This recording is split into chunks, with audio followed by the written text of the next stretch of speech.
अभी तक हम लाइट के चैप्टर में काफ़ी सारी बातें कवर कर चुके हैं। लाइट के दोनों फिनोमिनास की एक बेसिक नॉलेज, फिर उन दोनों फिनोमिनास के अपने अपने जो लॉज हैं उसके बारे में डिटेलिंग्स।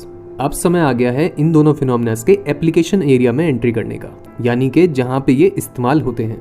बात हम शुरू करेंगे उस एरिया से जहाँ पे रिफ्लेक्शन फिनोमिना अप्लाई हो रहा होता है, और एरिया ये है मिरर्स। ये हमारी लाइफ में अलग अलग एरियाज में आते हैं, चाहे वो हमारे घर का मिरर हो, या फिर वो हमारे व्हीकल्स का मिरर हो, या फिर और भी लाइफ के अलग अलग एरियाज जैसे कि पार्किंग में प्रेजेंट मिरर या फिर डेंटिस्ट मिरर। ये सब ही वो अलग अलग तरह के मिरर्स हैं जो हमारी लाइफ में अलग अलग मोमेंट्स पे छोटे छोटे पार्ट्स प्ले करते हैं। अब इन्हीं मिरर्स के ऊपर थोड़ी सी अगर बात करें तो पहला सवाल ये आता है कि एग्जैक्टली होता क्या है एक मिरर। देखा हम सब ने है, पर एक्सप्लेन कैसे करेंगे। तो मिरर बेसिकली एक बहुत ही सिंपल सा ऑब्जेक्ट होता है जो दो हिस्सों से बनता है। उसमें एक तो होता है मेन मटेरियल ग्लास, जिसका अपना एक इंटरेस्टिंग प्रोसेस है। एक स्पेसिफिक तरह की सैंड है, बालू है, जिसको कहा जाता है सिलिका सैंड। उसको एक प्रोसेस के थ्रू गुजारा जाता है, उसको एक बहुत ही हाई टेम्परेचर पे गर्म किया जाता है, और फिर उसको एक पतली शीट के फॉर्म में रखने के बाद उसको ठंडा किया जाता है, तब जाके कहीं मिलता है हमें ग्लास। अब ये जो ग्लास है, इस पे एक सिंपल सा स्टेप किया जाता है जिससे हम मिरर ऑब्टेन कर सकते हैं। इसकी किसी भी एक साइड पे करी जाती है सिल्वर कलर की पॉलिश, और अब जो हमारे पास ऑब्जेक्ट है उसी को हम कह सकते हैं मिरर। देखा जाए तो काफ़ी नीट सा सिंपल सा प्रोसेस है इसका, कोई बहुत ज़्यादा कॉम्प्लिकेटेड प्रोसेस नहीं है। अब इस बेसिक सवाल के बाद कि एक मिरर को डिफाइन कैसे करें, एक अगला छोटा सा सवाल आता है कि किसी भी मिरर का नेचर या फिर उसका बिहेवियर क्या है। कोई भी मिरर अगर हम लेंगे तो वो क्या प्रॉपर्टी शो करेगा। तो ये आप भी बता सकते हैं इस पॉइंट पे कि कोई भी मिरर जो है उसकी जो एक साइड है नॉन पॉलिश्ड साइड, वो लाइट को रिफ्लेक्ट करने की प्रॉपर्टी रखती है, यानी कि लाइट उससे टकराएगी तो वापस जिस मीडियम में आई थी उसी में चली जाएगी। ये वो काम है जो सारे के सारे मिरर्स करेंगे, चाहे कोई सा भी मिरर हो। मिरर को कैसे समझाएं और उसकी प्रॉपर्टी क्या है, इन दोनों सिंपल सवालों के जवाब जान लेने के बाद अब अगला सवाल क्या आता है। अगला सवाल काफ़ी इंटरेस्टिंग सवाल है, और वो ये कहता है कि क्या मिरर्स में भी अलग अलग टाइप्स एग्जिस्ट करते हैं, और अगर करते हैं तो वो टाइप्स एक दूसरे से डिफरेंट कैसे हैं। इन पे हल्की फुल्की बात पहले भी हुई है, लेकिन अब प्रॉपर बात करते हैं। तो मिरर्स जितने भी हैं वो प्राइमरीली दो कैटेगरीज में बढ़ते हैं, प्लेन मिरर और स्फेरिकल मिरर। कैटेगरीज ये दोनों बनती हैं बेस्ड ऑन कि मिरर का रिफ्लेक्टिंग सरफेस किस तरह का है।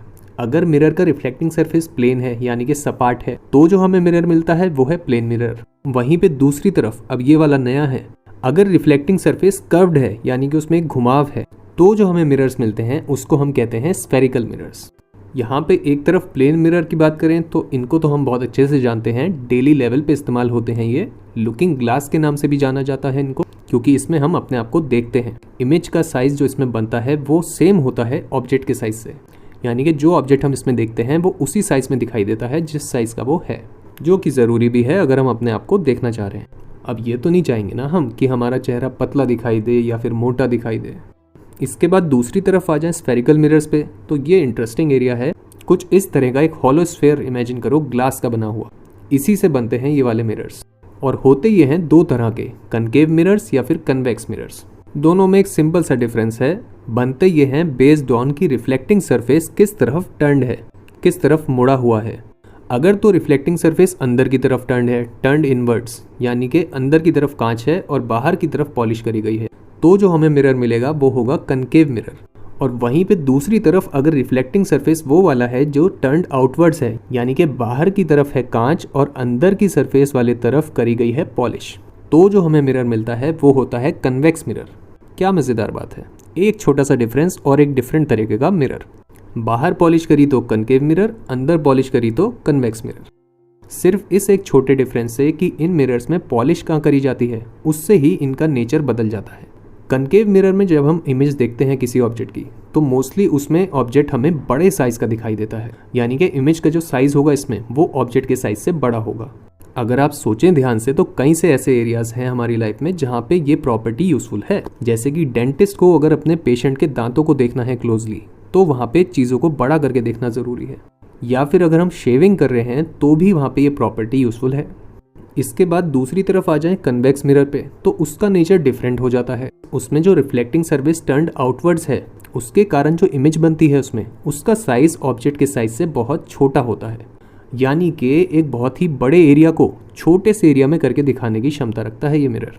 किसी भी तरह के 2 व्हीलर या 4 व्हीलर व्हीकल में ये एक परमानेंट पार्ट है, कहते जिसको है रियर व्यू मिरर, यानी कि पीछे के एरिया को दिखा देने वाला मिरर।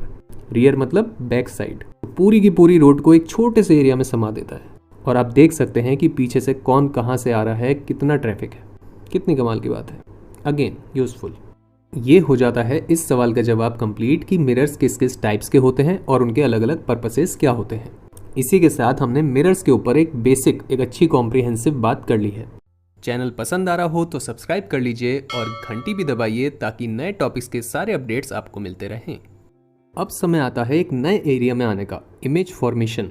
एक ऐसा एरिया जिसके बारे में अब हम चैप्टर में काफ़ी सारी बातें करेंगे। जैसा कि इसका नाम बताता है, ये बेसिकली इस बारे में बात करता है कि कोई भी मिरर किसी भी ऑब्जेक्ट की इमेज को किस तरह से एग्जैक्टली फॉर्म करता है, उसका एक्सप्लेनेशन एक प्रॉपर डायग्राम के फॉर्म में देता है ये। तो हम अब बात शुरू करते हैं इसके बारे में with respect to plane mirrors. इसका सेटअप कर लेते हैं सबसे पहले। अच्छा, अगर आपको याद हो तो हमने रिफ्लेक्शन के टाइम पे ये सीखा था, जब कभी भी हम किसी ऑब्जेक्ट को देखते हैं तो वहाँ पे 3 चीज़ें इन्वॉल्व थी। पहला था लाइट सोर्स जहाँ से लाइट आती है, दूसरा था ऑब्जेक्ट जिसको हम देखते हैं, और तीसरा था ऑब्जर्वर्स आई जिसके थ्रू हम ऑब्जेक्ट को देखते हैं। तो अब यहाँ पे इन 3 चीज़ों के अलावा 4th आइटम आ जाएगा प्लेन मिरर, जिसकी रिफ्लेक्टिंग साइड है लेफ्ट हैंड साइड। ये हो जाता है हमारा सेटअप। अब इमेज फॉर्मेशन हम यहाँ पे स्टार्ट करें, इससे पहले हमें इसके बारे में 3 बेसिक बातें जानना ज़रूरी है। अब इस सेटअप में एग्जैक्टली क्या क्या होगा, रेस का डायरेक्शन कहाँ से कहाँ तक जाएगा, ये हम जानते भी हैं। सबसे पहले लाइट सोर्स से पड़ेगी लाइट ऑब्जेक्ट के ऊपर, और फिर उस ऑब्जेक्ट से बहुत सारी ऐसी रेस होंगी जो रिफ्लेक्ट करके जाएंगी मिरर के ऊपर। फिर मिरर पे पड़ने के बाद वो जाएंगी ऑब्जर्वर्स आई के अंदर। क्योंकि एक बात यहाँ पे क्लियर कर लो कि ऑब्जर्वर कहाँ पे देख रहा है, ऑब्जर्वर डायरेक्ट ऑब्जेक्ट को नहीं देख रहा है, ऑब्जर्वर देख रहा है मिरर को। एक बात तो ये हो जाती है इंपॉर्टेंट रेस के पाथ के बारे में।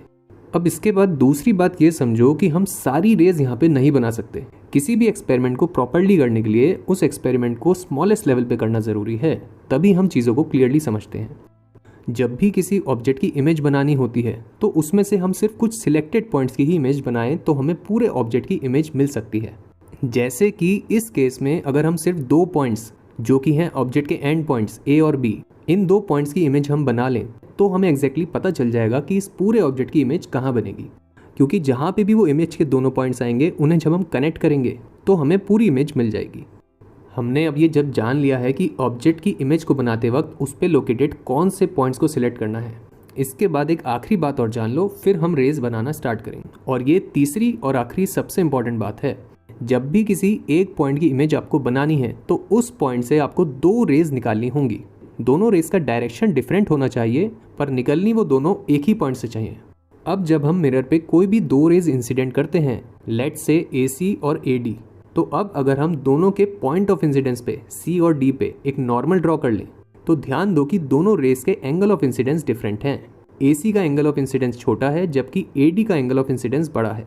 सो now according to the laws of reflection, इनकी अगर हम रिफ्लेक्टेड रे बनाएं इन दोनों रेज की तो वो कुछ इस प्रकार से दिखाई देती हैं। अब अगर हम इन रेस को आगे ले जाएं तो हम देख सकते हैं कि ये आगे चल के कहीं पे भी मीट नहीं होंगी, ये दूर ही दूर होती रहेंगी। तो सवाल अब ये आता है कि अगर ये रेस मीट नहीं करेंगी तो ए पॉइंट की इमेज बनेगी कहाँ। ऐसे केसेस में जहाँ पे हम रेस को आगे नहीं ले जा सकते, वहाँ पे हम रेस को पीछे ले जाके देखते हैं कि वो किस पॉइंट से आती हुई दिखाई दे रही है। आ नहीं रही हैं लेकिन वहाँ से आती हुई दिखाई दे रही हैं। इस केस में पॉइंट हो गया A', यही हो जाती है ए पॉइंट की इमेज। अब जब हम इमेज बनाने के बेसिक्स समझ चुके हैं तो हम आगे का रास्ता तेज़ी से कर सकते हैं। जैसे हमने A के लिए किया वैसे ही हम B के लिए इमेज बनाएंगे। अब तो B से कोई भी 2 रेज अगर हम इंसिडेंट करें मिरर के ऊपर तो वो गिरेंगी कुछ ऐसे, और फिर बिल्कुल पहले की तरह नॉर्मल बनाएंगे। फिर उसके बाद रिफ्लेक्टेड रेज बनाएंगे, और उनकी इमेज हम फिर से कैसे बनाएंगे, ये देख के कि वो रेज कहाँ से आती हुई दिखाई दे रही हैं। Where do the rays appear to come from, और वो आती भी लगेंगी फ्रॉम द पॉइंट B'। तो इस तरह से B पॉइंट की इमेज क्या बन गई, B'।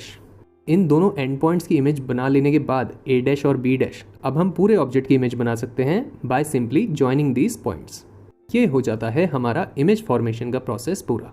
चाहे कैसा भी ऑब्जेक्ट हो, किसी भी शेप का, किसी भी साइज का, उन सब की ही इमेजेस बिल्कुल ऐसे ही बनती हैं प्लेन मिरर्स के अंदर। इमेज को ड्रॉ कैसे करना है ये तो हमने सीख लिया। अब एक हिस्सा और आता है इमेज फॉर्मेशन के अंदर, जिसमें हम करते हैं इमेज के ऊपर ऑब्जर्वेशंस। और ऑब्जर्वेशंस ये बेसिकली इमेज से रिलेटेड कुछ डिटेल्स हैं। जैसे कि पहली डिटेल है इमेज का साइज। साइज हम इमेज का ऑब्जर्व करते हैं इसमें with respect to the size of the object, कि वो उसके साइज के जितना ही है या फिर उससे छोटा हो गया या फिर उससे बड़ा हो गया। इस केस में अगर आप देखो तो क्लियरली हम देख सकते हैं कि इमेज का साइज ऑब्जेक्ट के साइज जितना ही है। फिर इसके बाद दूसरी डिटेल आती है इमेज से रिलेटेड पोजीशन की, यानी कि इमेज कहाँ पे बनती है उससे रिलेटेड डिटेल। तो यहाँ पे पहले तो एक बात ये जान लो कि इमेज मिरर के सामने भी बन सकती है और पीछे भी बन सकती है। इस केस में वो कहाँ बनी है? Behind the mirror. फिर पोजीशन से रिलेटेड एक बात और ये हो सकती है कि वो कितनी दूरी पे है। जैसे कि यहाँ पे image is at equal distance as the object is in front of the mirror. जितनी दूरी पे ऑब्जेक्ट मिरर के सामने है उतनी ही दूरी पे इमेज बनती है मिरर के पीछे, चाहे वो ऑब्जेक्ट पे लोकेटेड ए पॉइंट की बात हो रही हो या फिर बी पॉइंट की, या फिर ऑब्जेक्ट पे लोकेटेड किसी भी और पॉइंट की। पोजीशन की दूसरी डिटेल के बाद तीसरी और आखिरी इमेज से रिलेटेड डिटेल होती है नेचर के नाम से। इसको ध्यान से सुनना, इसमें दो बातें होती हैं। पहली बात में हम ये देखते हैं कि इमेज रियल है या फिर वर्चुअल है, यानी कि असली है या फिर नकली है। इसको बिल्कुल इजी तरीके से समझाना हो तो दो एग्जाम्पल्स ले लेते हैं। कनकेव मिरर के केस में यहाँ पे इमेज है रियल। अगर तो किसी पॉइंट की इमेज फॉर्म होते वक्त, जैसे कि यहाँ पे बी पॉइंट के लिए जब इमेज फॉर्म होती है बी डैश पॉइंट पे, तो रिफ्लेक्शन के बाद दोनों जो रेज हैं वो एक्चुअली मीट करती हैं एक पॉइंट पे बी डैश पे, तो हम कहते हैं कि रियल इमेज बनी है। एक्चुअली मीट करेंगी तो रियल है। और वहीं पे दूसरी तरफ प्लेन मिरर के इस एग्जाम्पल में रिफ्लेक्शन के बाद रेज एक्चुअली मीट नहीं कर रही हैं। अगर हम उन्हें आगे ले जाएंगे तो वो आगे दूर ही होती जाएंगी, यानी कि वो अपीयर कर रही हैं कमिंग फ्रॉम अ पॉइंट। तो इस केस में हम कहते हैं कि इमेज का नेचर है वर्चुअल। फिर नेचर में एक दूसरा हिस्सा होता है जो ये बताता है कि इमेज सीधी बनी है या फिर उल्टी बनी है या फिर कुछ और। तो इस केस में अगर आप ध्यान दें तो इमेज यहाँ पे इन्वर्ट हुई है, यानी कि पलट गई है, बट साइडवेज पलटी है वो, तो इसको कहते हैं लेटरली इन्वर्टेड, साइडवेज पलट जाना। इसको एक प्रॉपर टर्म से भी बुलाया जाता है, इसको कहते हैं लेटरल इन्वर्जन। जब किसी ऑब्जेक्ट की राइट साइड उसकी इमेज में लेफ्ट साइड में दिखाई दे एंड वाइस वर्सा, ऑब्जेक्ट की लेफ्ट साइड इमेज में राइट साइड में दिखाई दे।